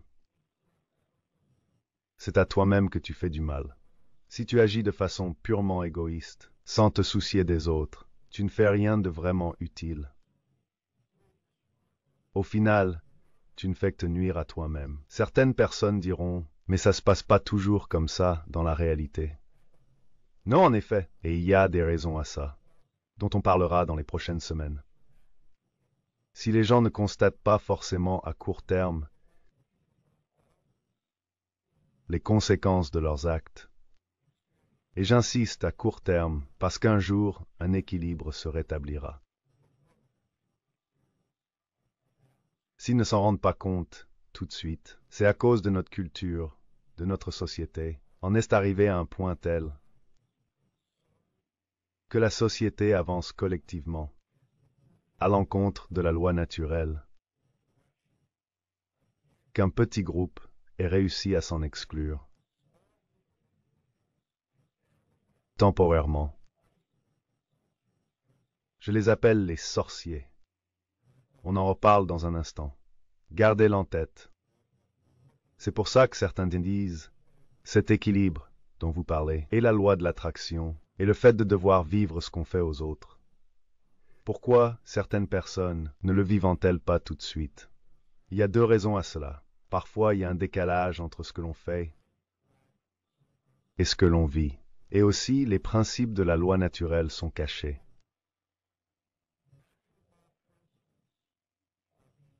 Au public par le contrôle mental, par un petit groupe qui sait comment tout cela fonctionne, qui refuse de subir ce rééquilibrage et ne veulent pas recevoir en retour la même énergie.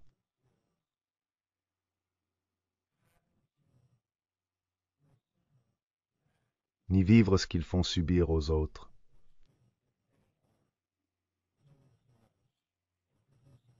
Par la sorcellerie, au moyen de la sorcellerie, j'y reviendrai dans un instant. Ils savent très bien amener les autres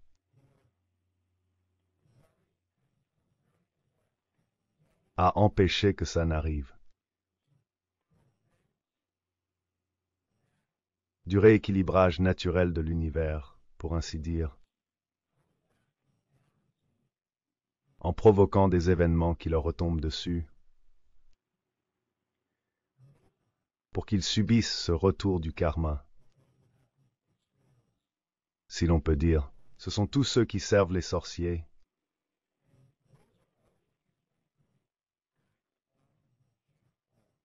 les manipulateurs. Ce sont, si l'on veut, leurs hommes de main. Il les persuade de se couper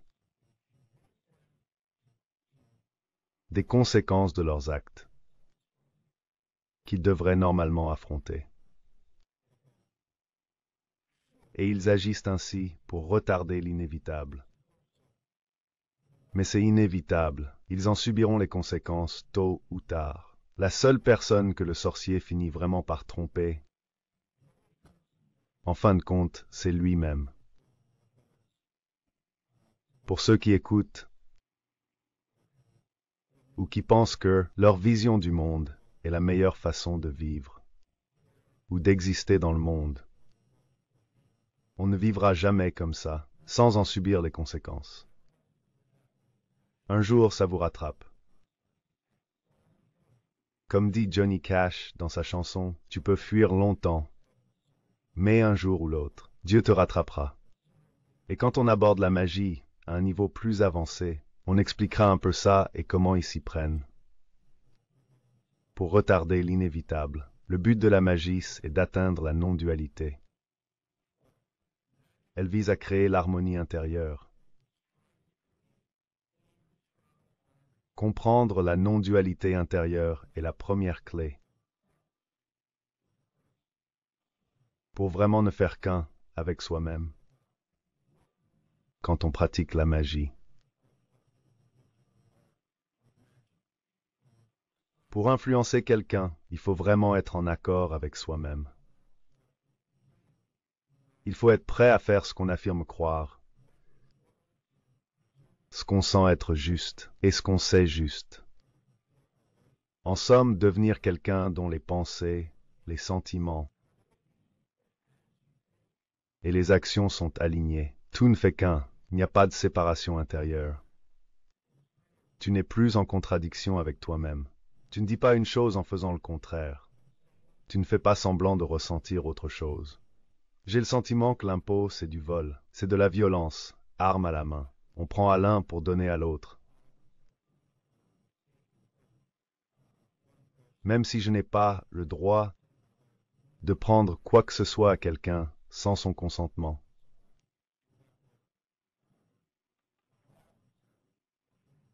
Je le sais au fond de moi. Je peux le comprendre, mais j'ai des obligations financières, alors je vais travailler pour le fisc, puisqu'ils embauchent. Contradiction totale intérieure. Opposition totale à l'intérieur. On est en conflit avec soi-même. Au passage, avec des amis, on parle souvent des agents de stationnement. Les contractuels, ceux qui mettent les PV. On trouve ça bizarre de ne jamais en connaître, ni même en avoir croisé un seul. On dirait presque d'où sortent ces gens. Mais d'où ils sortent ces gens? J'ai demandé à tous mes amis si quelqu'un connaît des gens qui mettent des PV. Personne. Je connais personne qui en connaît un. Combien d'intermédiaires il faudrait avant de tomber sur quelqu'un qui connaît vraiment l'un d'eux? C'est un drôle d'expérience sociale.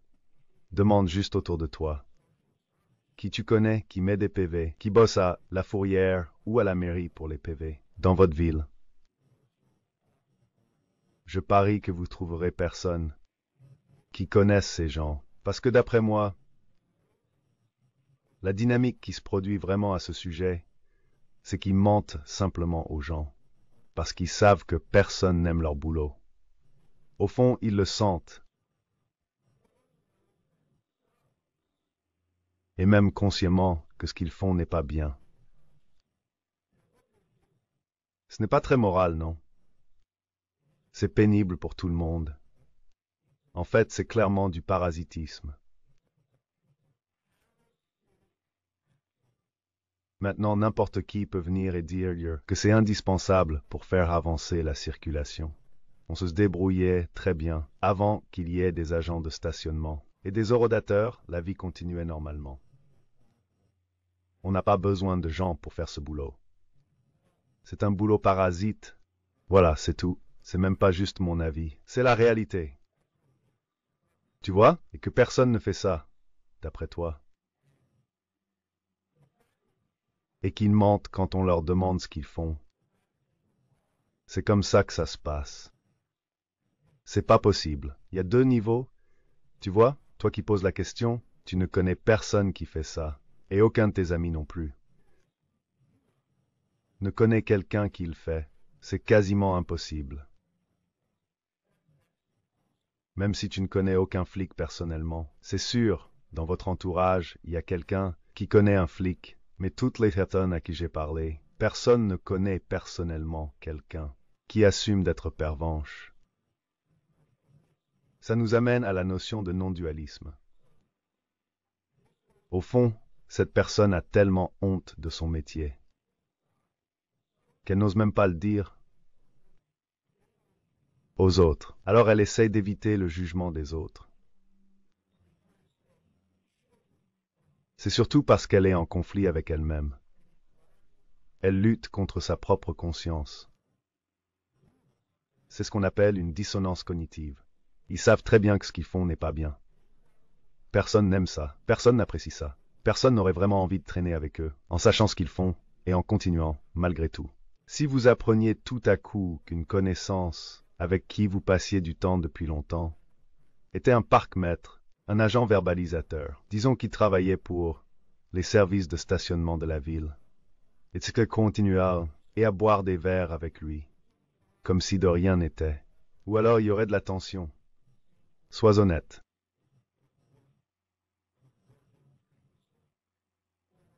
Ne va pas croire que tu vas les traiter comme Bouddha le ferait.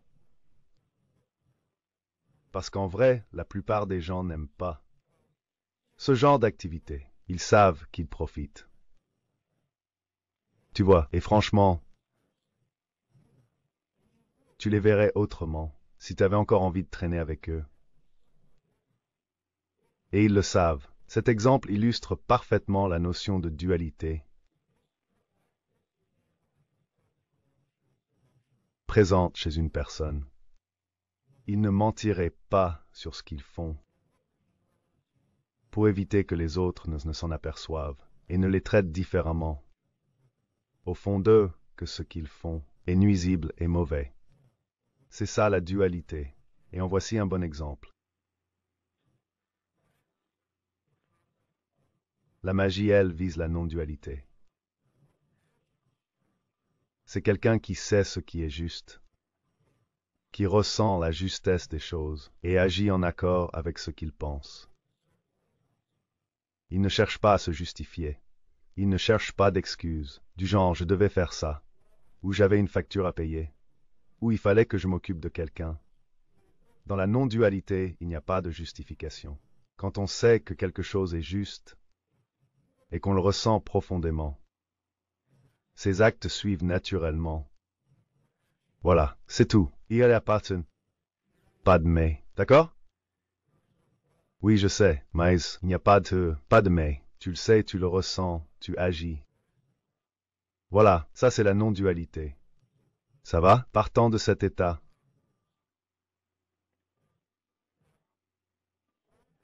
pour atteindre cet état, il existe une méthode ou une science dans la magie. On appelle ça l'alchimie. Souvent, on connaît l'alchimie, surtout par des histoires ou des livres. On s'imagine ce qu'est un alchimiste. Peut-être un savant fou qui veut s'emparer de métaux sans valeur. Ce sont des métaux non précieux que l'on transforme en métaux précieux comme l'argent ou l'or. En réalité, c'est une allégorie. Une allégorie est une histoire qui sert à transmettre une leçon de morale pour faire comprendre une valeur ou un principe moral. Allégorie, c'est un terme important. C'est essentiel de bien comprendre ce mot. Une allégorie, c'est une histoire qui illustre un principe moral. C'est un peu comme une parabole. En réalité, un alchimiste est quelqu'un qui prend une conscience brute et la transforme ou l'influence vers le haut, pour l'élever à un niveau de conscience plus moral. C'est ça le vrai sens de l'histoire, du savant fou qui change le plomb en or. Un guide spirituel tente de transformer une conscience brute, lourde comme le plomb, une conscience alourdie,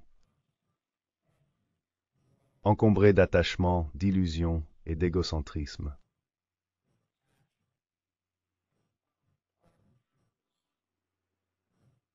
Et cherche à l'élever pour atteindre une conscience plus pure.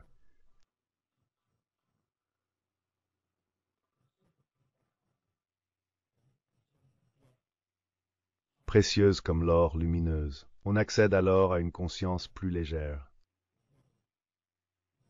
Voilà ce qu'est vraiment l'alchimie.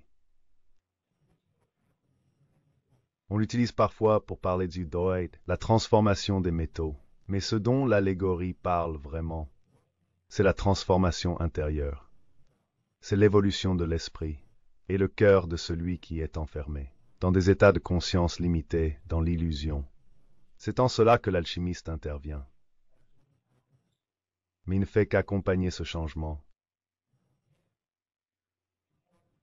C'est pas lui qui fait tout le travail. Mais alors qui s'en charge? C'est la personne qui vit ce changement, qui doit agir par elle-même. L'alchimiste peut seulement inspirer cette personne. Il ne pourra jamais transformer leur esprit à leur place. Il peut inspirer par ses écrits, par ses paroles, par ses actes, par son courage, son engagement, sa passion et sa recherche. Mais il ne peut pas forcer quelqu'un à changer. C'est pas possible. Il faut que la personne garde au fond d'elle la volonté de vouloir changer. Le désir doit être là. C'est l'étincelle qui allume le feu, que l'alchimiste aide à nourrir. L'alchimiste aide cette étincelle à devenir une grande flamme. Il aide, c'est important. Ce n'est pas lui qui agit. Il influence le changement, un peu comme dans la définition de la magie. Provoquer un changement. L'alchimiste provoque ce changement selon la volonté supérieure. Le sorcier, lui, fait tout l'inverse. La sorcellerie, c'est l'art d'influencer le changement pour qu'il advienne selon la volonté, le tout avec un V minuscule, guidé par l'ego. Une volonté guidée par l'ego, la volonté égoïste et manipulatrice du sorcier lui-même. Ce n'est pas une volonté supérieure qui soit en harmonie avec la loi naturelle. C'est cette volonté basse qui affirme que ma volonté s'accomplisse. Peu m'importe ce qui est juste. La morale, ça m'intéresse pas. Les principes de la loi naturelle, ça m'est égal. La loi de cause à effet, je m'en fiche. Ni des conséquences que ça pourrait avoir sur moi, ou sur les autres que j'influence. Tout ce qui compte, c'est moi, mes envies, mes objectifs ici et maintenant. Voilà, c'est ça un sorcier.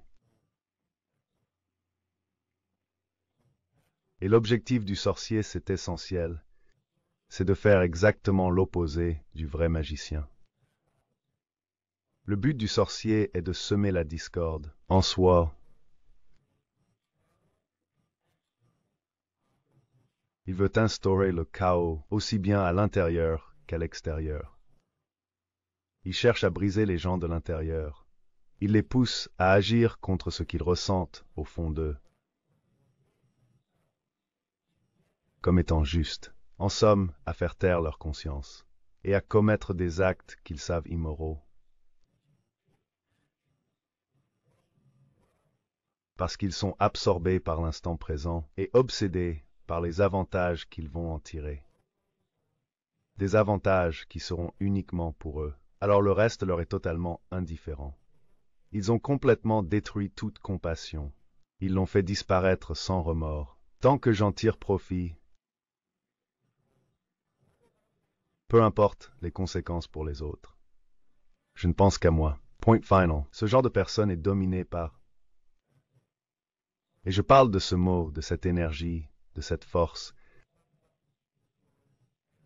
qu'on appelle Shatan. C'est un mot hébreu qui veut dire l'adversaire. Ou celui qui s'oppose, celui qui s'oppose. Et ce à quoi Satan s'oppose, c'est à nous-mêmes. C'est une destruction intérieure, au point qu'on n'est plus en accord avec ce qu'on pense, ce qu'on ressent, ce qu'on fait. Ils savent peut-être ce qui est juste. Ou ils sentent que ce n'est pas la bonne façon de vivre. Mais ils le font quand même. Je sais que c'est mal, je ressens un mauvais pressentiment. Je sens instinctivement que ce que je fais n'est peut-être pas juste, mais je vais quand même le faire. Parce que j'ai trop peur de ce que ça impliquerait de ne rien faire. C'est être sous l'emprise de cette force que j'appelle Satan. C'est l'opposition intérieure, l'adversaire en soi, celui qui déchire de l'intérieur. C'est exactement ce que cherche. Retenez bien ça, c'est ce que le sorcier cherche toujours, à instaurer dans le monde. Et s'ils arrivent à provoquer ça chez les gens, ils fabriquent un monde fondé sur la division, où des peuples entiers sont prêts à s'entre-déchirer, dans des sacrifices humains que l'on appelle la guerre. Comment procèdent-ils? Et en fait, c'est la seule manière dont ils y parviennent. Car, tout comme l'alchimiste, ne peut pas obliger quelqu'un à changer et à suivre sa véritable volonté, agir en accord avec sa volonté profonde et selon la loi naturelle. Le sorcier ne peut pas physiquement pousser quelqu'un à agir contre sa propre nature. Ils doivent recourir à l'illusion et à la manipulation. Ils manipulent les gens en diffusant des illusions et des mensonges. En somme, de la tromperie. Manipulation, tromperie, diffusion d'idées toxiques. Le renforcement de ces idées toxiques par les médias, la manipulation mentale et physique via les médias, et l'alimentation à travers toutes les idées qui sont présentées au public. C'est ce que recherche constamment le sorcier. Comme je l'ai déjà dit lors de mon discours à la Fed, à la fin de ce discours, appelez ça comme vous voulez. Mais pour moi, c'est du contrôle mental. Le contrôle mental par la manipulation et la diffusion d'illusions sont les principaux instruments de la sorcellerie. C'est le moyen de diffuser la sorcellerie. Il nous reste moins d'1 minute avant la fin. Je vais conclure, on a vu beaucoup de choses ce soir. La semaine prochaine, on parlera des freins à l'épanouissement personnel. Je ferai un point sur la magie et la sorcellerie. On parlera des obstacles à la vraie réalisation de soi. Voilà, c'est tout pour aujourd'hui. Rendez-vous mardi prochain, même heure, 20h, heure de l'Est. Retrouvez-moi sur whatonearthishappening.com. Et vous écoutez revolutionbroadcasting.com. Marc Passio avec vous. On se retrouve ici la semaine prochaine. Merci.